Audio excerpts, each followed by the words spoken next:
আমার ভালোবাসা তো ভুল ছিল না, কেন করলে তুমি এমন ছলনা?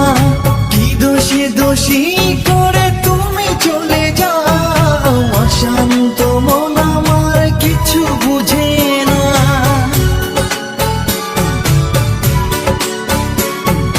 প্রশ্ন করে দেখো তোমাকে তুমি, বুঝবে তাহলে আছি কেমন আমি।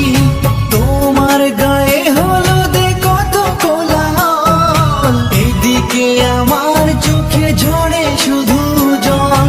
ভুলতে পারি না আমি তোমার স্মৃতি, কেমনে ভুলে গেছো ওগো প্রিয়সী। মনে কি পড়ে না সেই মধুর প্রীতি, মনে কি পড়ে না সেই মধুর প্রীতি। পুষ্পে ভরা তোমার পেলাম চিঠি।